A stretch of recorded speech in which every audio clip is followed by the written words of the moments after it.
ಸಿರುಗುಪ್ಪ ತಾಲೂಕಿನ ತೆಕ್ಕಲಕೋಟೆ ಗ್ರಾಮದ ಆರಾಧ್ಯ ದೈವ ಶ್ರೀ ಗುರು ಕಾಡಸಿದ್ದೇಶ್ವರ ದೇವಸ್ಥಾನದಲ್ಲಿ ಶ್ರೀ ಗುರು ಕಾಡಸಿದ್ದೇಶ್ವರರ ಪವಾಡಗಳನ್ನು ಕುರಿತು ಪ್ರಥಮ ವರ್ಷದ 12ನೇ ದಿನದ ಪುರಾಣ ಪ್ರವಚನ ಕಾರ್ಯಕ್ರಮ ನಿನ್ನೆ ರಾತ್ರಿ ಜರುಗಿದೆ. ಇನ್ನು ಇದೇ ಸಂದರ್ಭದಲ್ಲಿ ಮಾತನಾಡಿದ ವೇದಮೂರ್ತಿ ಚಂದ್ರಯ್ಯ ಸ್ವಾಮಿ ಹಿರೇಮಠ್,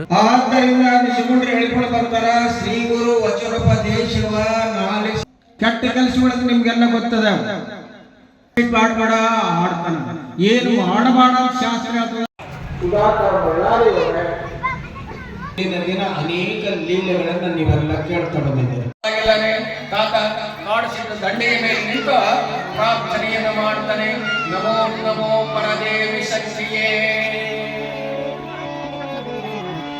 ಹೆಂಗ ಪ್ರಾರ್ಥನೆ ಮಾಡ್ತಾರೆ. ಜಗನ್ಮಾತೆ ಪುಣ್ಯನೇ, ಈ ಒಂದು ಅಂಗಳವನ್ನು ಸ್ವಚ್ಛ ಮಾಡೋದು ಪುಣ್ಯನೇ. ರೊಕ್ಕ ಕೊಡೋದು ಬೇಕಾಗಿಲ್ಲ. ಇದನ್ನ ತಿಳ್ಕೋಬೇಕು. ನಾವು ಬರೇ ರೊಕ್ಕ ಕೊಟ್ಟರೆ ಪುಣ್ಯ ಬರುತ್ತೆ ಅಂತ ತಿಳ್ಕೊಂಡಿರ್ಲಿಲ್ವ? ರೊಕ್ಕ ಕೊಟ್ಟರೆ ಪುಣ್ಯ ಬರ್ತದೆ. ಪುಣ್ಯದ ಕಾರ್ಯಗಳನ್ನು ಮಾಡಬೇಕು. ನಾನು ನಿನ್ನೆ ಹೇಳಿದೆ, ಬಸ್ಸಿನಲ್ಲಿ ಹೋಗುವಾಗ ಯಾರಾದ್ರೂ ಹೆಣ್ಮಕ್ಳು ಮಕ್ಕಳಿದ್ದವರು ಮುದುಕರು ಯಾರಾದ್ರೂ ಬಂದ್ರೆ ಅದು ಎದ್ದು ಜಾಗ ಬಿಟ್ರ ಅವಾಗ ಅಂಬಿಗರಂತಾರ, ತಾತ ಒಳ್ಳೆ ದಾಟಕ್ಕೆ ಬರಂಗಿಲ್ಲ, ಕರ್ಗೋಲ್ ಹಾಕಕ್ಕೆ ಬರಂಗಿಲ್ಲ, ಸೆಳವು ಬಾಳ ಇರುವಂತದ್ದಾಗಿದೆ, ಆದ್ದರಿಂದ ನಾವು ಅರ್ಗೋಲ್ ಹಾಕೋದಿಲ್ಲ ಅಂತ ಹೇಳಿದಾಗ ತಾತ ಅಂತ ಕಾಡಿಸುತ್ತ ಹೇಳ್ತಾನ. ಜಗನ್ಮಾತೆಯನ್ನ ಕುರಿತು ಪ್ರಾರ್ಥನೆಯನ್ನ ಮಾಡ್ತಾ ಇದ್ದಾನೆ.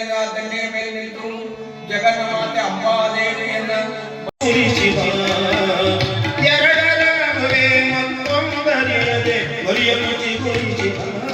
ಈ ವೇಳೆ ನಂಬರ್ 64 ಹಳೆಕೋಟೆ ಗ್ರಾಮದ ವೇದಮೂರ್ತಿ ಬೈರಾಪುರ ಚಂದ್ರಮೌಳಿ ಶಾಸ್ತ್ರಿಗಳಿಂದ ನಡೆದ 12ನೇ ದಿನದ ಪ್ರವಚನದಲ್ಲಿ ವೇದಮೂರ್ತಿ ವೀರಭದ್ರಯ್ಯ ಗವಾಯಿಗಳು ಪಠನೆ ಮಾಡಿದ್ದು, ಸುಧಾಕರ್ ಅವರು ತಬಲಾ ಸಾಥ್ ನೀಡಿದರೆ ಇದೇ ವೇಳೆ ದಾಸೋಹ ದಾನಿಗಳು ಶ್ರೀಮಠದ ಭಕ್ತರು ಹಾಜರಿದ್ದರು.